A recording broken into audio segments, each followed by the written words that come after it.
Dan saat ini kami mengajak Anda untuk beralih ke Rizky Nazia yang akan melaporkan dari Pelabuhan Bakaheni.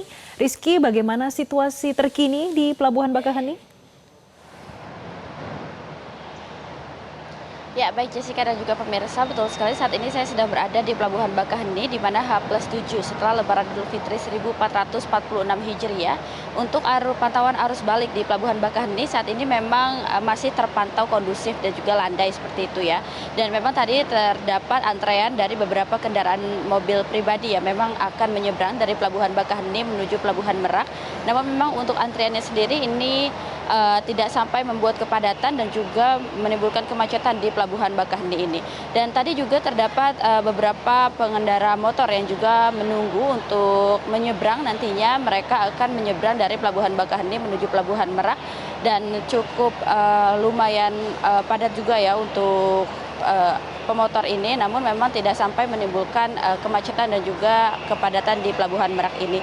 Dan kalau misalkan kita lihat Jessica dan juga pemirsa, untuk operasional kapal, kalau misalkan kita bandingkan dengan kemarin, untuk hari ini itu justru turun, kalau kemarin itu dioperasikan sebanyak 59 unit kapal yang akan menyeberangkan penumpang dari Pelabuhan Bakaheni menuju Pelabuhan Merak, namun untuk hari ini justru dioperasionalkan hanya 50 kapal saja. Dan ini artinya memang untuk lonjakan pemudik yang akan balik dari Pelabuhan Bakaheni menuju Pelabuhan Merak ini memang sudah semakin turun seperti itu. Dan ini juga terlihat dari antrean kendaraan yang memang tidak terpantau padat seperti itu ya, tidak seperti 2 hari yang lalu yang mana antreannya sendiri ini bisa mencapai 3 km yang cukup panjang hingga sampai ke gerbang tol masuk ke Pelabuhan Bakaheni. Dan memang kalau misalkan saya bisa gambarkan Jessica dan juga pemirsa, untuk Pelabuhan Bakaheni ini menjadi pelabuhan utama jika dibandingkan luasnya dengan Pelabuhan Merak dan juga Wika Beton, yang mana untuk Pelabuhan Bakaheni ini untuk luasnya cukup luas sehingga bisa menampung lebih banyak kendaraan.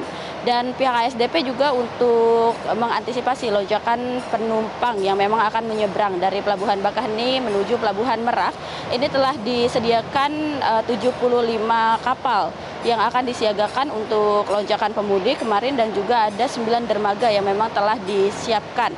Dan ada satu pelabuhan yang memang juga dicadangkan untuk mengantisipasi adanya lonjakan pemudik di Pelabuhan Bakaheni ini. Dan kalau misalkan kita lihat dari pihak ASDP juga telah menyiapkan beberapa solusi langkah strategis untuk mengantisipasi adanya kepadatan yang akan menimbulkan kemacetan di Pelabuhan Bakaheni ini. Salah satunya adalah tiba bongkar berangkat, kemudian juga delaying system yang diterapkan di beberapa titik seperti kilometer 87B, kilometer 57B, kemudian 49, 33 dan juga 20, kemudian juga buffer zone dan juga ada single ticketing system yang mana ini juga berpengaruh terhadap antrean yang semakin teratur di Pelabuhan Bakaheni ini.